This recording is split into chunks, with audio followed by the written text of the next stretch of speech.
Tractor पे बैठे हुए किसान के सर में सीधे गोली मारी गई। सरकार को इसे साफ करना चाहिए, कंफ्यूजन नहीं रहना चाहिए। ये गोली क्यों चलाई, हिंसा सरकार की तरफ से, पुलिस बल की तरफ से क्यों की गई, लाल किले का दरवाजा कैसे खुला रह गया, क्यों खुला रह गया। लाल किले के अंदर जो सुरक्षा कर्मी, जो टुकड़ियां रहती हैं, वो कहां चली गई थी। अस्सलाम वालेकुम, नमस्ते, सत श्री अकाल। मैं हिंद वॉइस पर हबीब अख्तर फिर आपके सामने। मैं दिल्ली में रहता हूं और दिल्ली में जो कुछ हुआ गणतंत्र दिवस के दिन, उसके बहुत सारे संदेश हैं।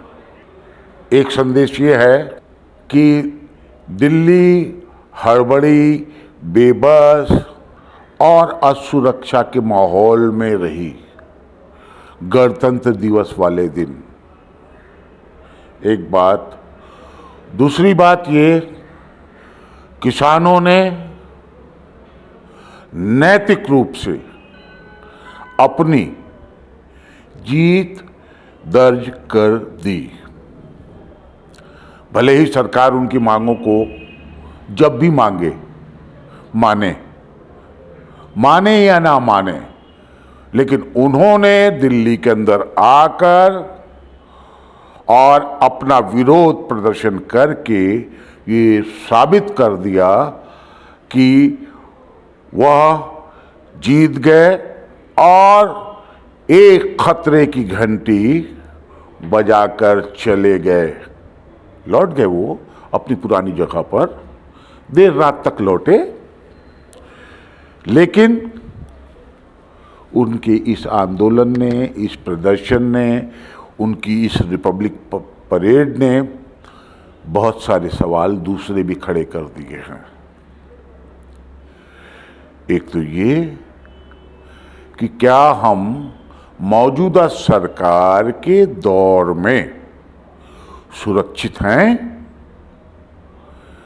हम खुली सांस सुरक्षा के भाव से दिल्ली में रह सकते हैं, या कोई भी दिल्ली को घेर कर दिल्ली में जो चाहे जैसा चाहे कर ले, उसको ये आज़ादी रहेगी? इसके लिए मैं मानता हूं केंद्र सरकार जिम्मेदार है। इस असुरक्षा भाव के लिए कोई भी आए, कोई भी जाए, उपद्रव मचाए या हिंसा फैलाए, उन्हें रोका नहीं जाएगा। ये संदेश है। बहुत सारे ज्वलंत सवाल दूसरे भी खड़े कर दिए हैं कल की रैली ने। लाल किले का दरवाजा कैसे खुला रह गया, क्यों खुला रह गया। लाल किले के अंदर जो सुरक्षा कर्मी, जो टुकड़ियां रहती हैं, वो कहां चली गई थी। कई लेयर हैं सुरक्षा कवर के लाल किले पर, हमें कोई भी लेयर नहीं दिखाई दी।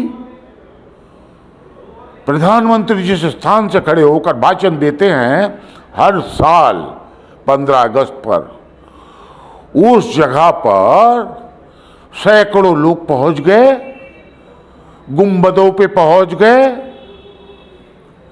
ऐसा लग रहा था, क्योंकि मैंने वो मंजर भी देखा है जब राम भक्त संघी लोग मस्जिद, बाबरी मस्जिद पर चढ़े थे।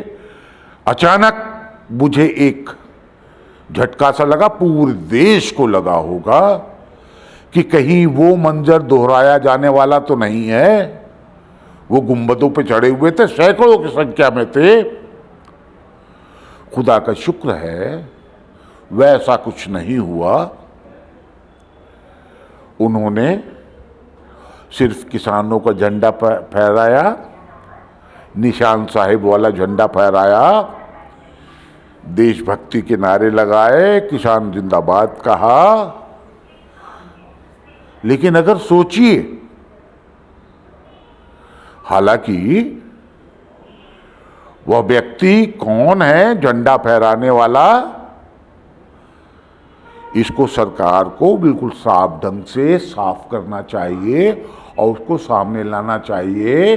जो सोशल मीडिया पे आ रहा है कि सनी देओल का निकटतम व्यक्ति वो था जो उस खंबे पे चढ़ा और उसने झंडा फहराया, सरकार की तरफ से अभी तक कोई बयान नहीं आया है।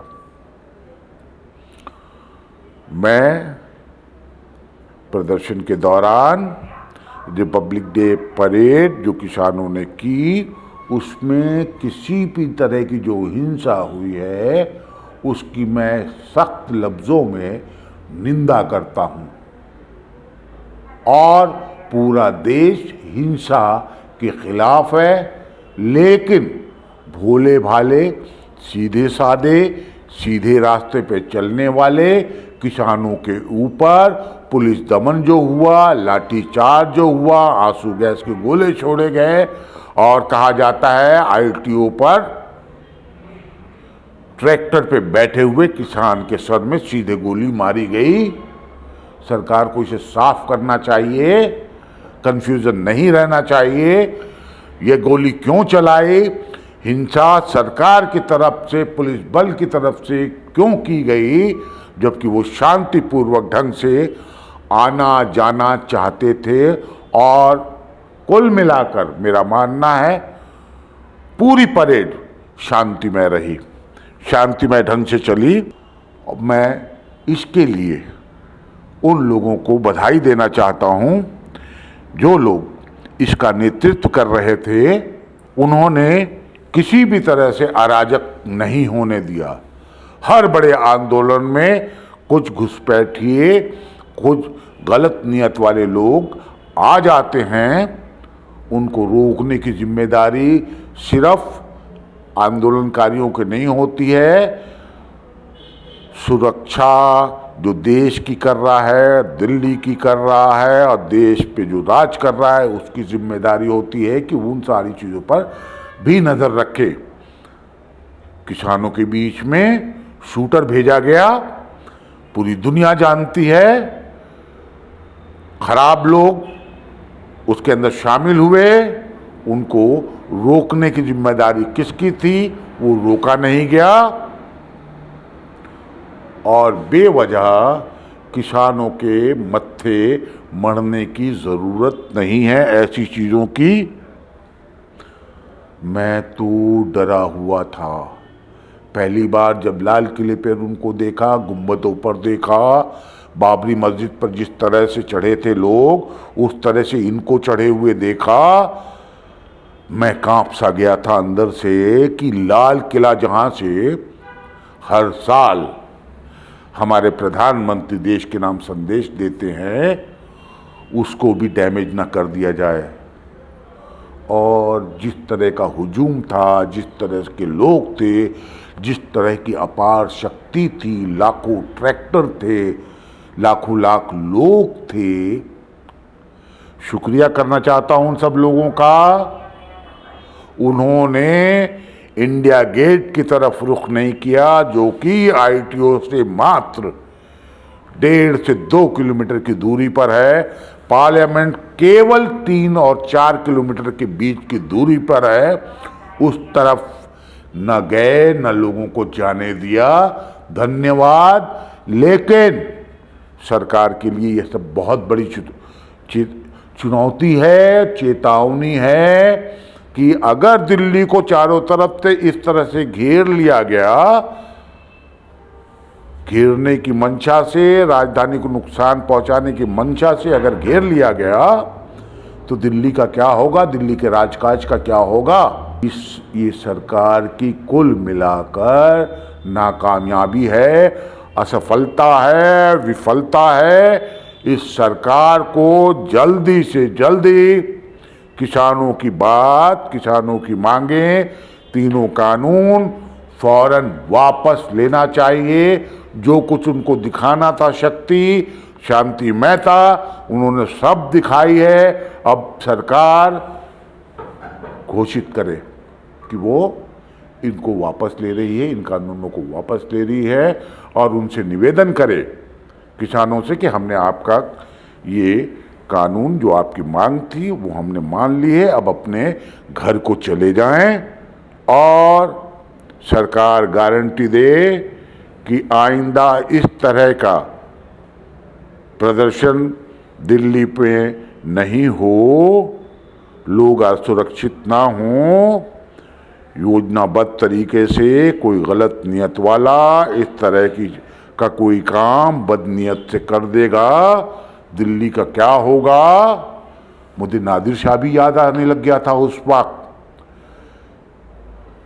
दिमाग बदलते, भीड़ का दिमाग बदलते देर नहीं लगती, इसलिए प्रधानमंत्री जी, हमारे मोदी जी, अमित शाह जी, राजनाथ सिंह जी, आप लोग ध्यान दीजिए, देश का भला कीजिए, दिल्ली की सुरक्षा व्यवस्था ठीक कीजिए, और आइंदा इस तरह का कुछ ना हो, अन्नदाता को संतुष्ट कीजिए, नहीं तो कल जाने कल क्या हो, कोई कुछ नहीं कह सकता। धन्यवाद, जय हिंद, आपका शुक्रिया, बहुत बहुत शुक्रिया।